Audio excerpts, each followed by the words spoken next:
Assalamualaikum semua. Hari ni saya nak kongsikanlah cara saya buat sambal ikan cencaru ala Thai. Okey, jom kita tengok caranya. Okay, ni saya ada ikan cencaru ataupun kalau di Kelantan dia panggil ikan khonge. Kalau luar-luar panggil ikan cencaru lah deh. Ikan cencaru ni dia sangat sesuai kalau kita nak buat sambal. Macam yang saya nak tunjuk hari ni lah. Lepas tu ikan cencaru ni kita letaklah garam dan kunyit deh. Kalau boleh garam tu jangan banyak sangat. Kunyit kalau lebih tak apa. Deh kita lumurkan garam kunyit. Lepas tu kita akan goreng lah ikan cencaru kita ni. Siapa dia betul-betul garing. Kalau awak nak ganti ikan dengan ikan lain boleh juga. Tapi kalau untuk buat sambal sambal ala Thai ni dia lebih sesuai lah kalau kita buat ikan cencaru. Sebabnya ikan cencaru ni dia banyak isi. Jadi sesuai lah kalau kita nak buat sambal deh. Kalau macam ikan cencaru ni kalau kita goreng kosong, goreng kunyit ni dia tidak berapa sedap kalau untuk kita makan. Sebab itulah kita buat sambal. Ni kita goreng garing lagu ni bolehlah kita angkat deh. Kita angkat, kita nak tuskan minyak dia lah. Ni nampak tak? Saya goreng garing gini.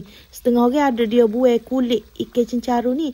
Walaupun kulit dia tu kita tak buai, tapi kalau buat kena cara, dia tak akan rasa dalam isi ikan ni. Ni kita angkat semuanya. Lepas tu saya nak tunjuk bahan kisar kita. Kita nak kisar bawang merah. Sepatutnya kalau ada bawang holeng, lebih baik guna bawang holeng deh. Tapi tak ada bawang holeng, guna bawang merah pun boleh. Bawang putih, lepas tu lada besar. Ni cili padi ikut kepedasan kita. 1 biji buah tomato. Kita masuk ke air dan kita kisarlah bahan-bahan kita ni. Lepas tu bahan kisar kita ni kita akan tumis guna minyak bekas kita goreng ikan. Kalau awak nak guna minyak baru pun boleh juga.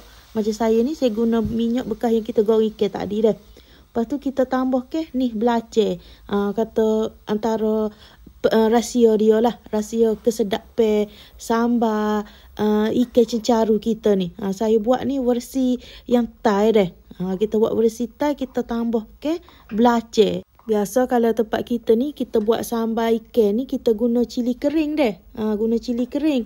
Ni sambal ikan buat versi Thai ni, dia tak guna cili kering. Dia buat macam saya tunjuk ni lah. Lepas tu kita masuk ke akar daun ketumbar. Untuk lagi sedap, lagi wangi. Biasa masak ke Thai ni, dia tak larilah dengan daun ketumbar, daun limau purut. Dia macam dia rasa tu beraroma. Kuat sikit beraroma deh. Ni kita tumis sampai dia betul-betul pecah minyak sambal kita ni untuk hilangkan maung dia lah. Sekali-sekali kita kena kacau supaya sambal kita tu dia tidak hangit. Ni saya nak tambah ke sedikit air deh. Tambah ke sedikit air supaya sambal kita ni dia langsung lebih lama lagi.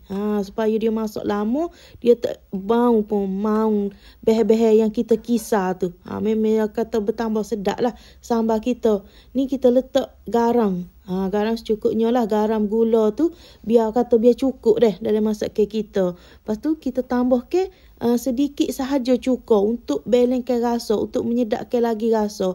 Macam setengah orang kalau dia tak letak gula, dia tak perlu letak cuka. Sebab bila tak letak gula, kalau letak cuka dia jadi tidak sedap. Dia jadi rasa masing dengan masing, dia tidak sedap. Kalau kita letak gula, letak sedikit cuka, memang sedap lah rasa dia tu deh.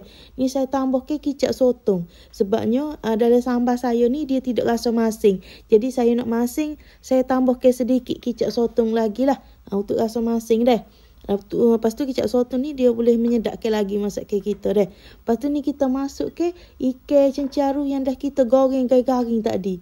Kita kacau bagi sambal tu sebati dengan ikan. Lepas tu kita pelihkan api biar sambal tu dia meresap masuk ke dalam isi ikan cencaru yang kita goreng tadi. Bila kita renih dia dengan sambal ni, ikan kita dengan sambal ni, dia akan bertambah-tambah sedap. Kita buat sampai dia betul-betul pecah minyak.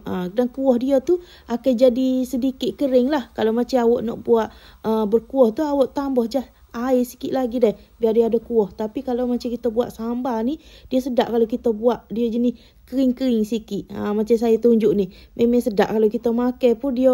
Kalau kita gaul dengan nasi tu, sambal tu dia melekat pada nasi tu. Ni hasil dia deh. Bau aroma belacan daun akar daun ketumbar tu memang sangat-sangat sedap. Memang sedap. Dia tak sama pun macam ikan wesi kita tumis biasa. Kalau yang nak cuba buat, boleh cuba deh. Ni saya buat ni banyak ke kalau peniaga di tempat saya belah-belah tai dia akan guna resepi ni lah untuk buat peniaga. Rasa pedas, masin, manis, masin tu cukup, wangi, aroma belacan. Memang buat ke kita tu berselera makan deh. Okeylah, pada yang dah menonton video saya ni, saya harap jangan lupa subscribe, like, komen dan share video saya. Okey, terima kasih semua.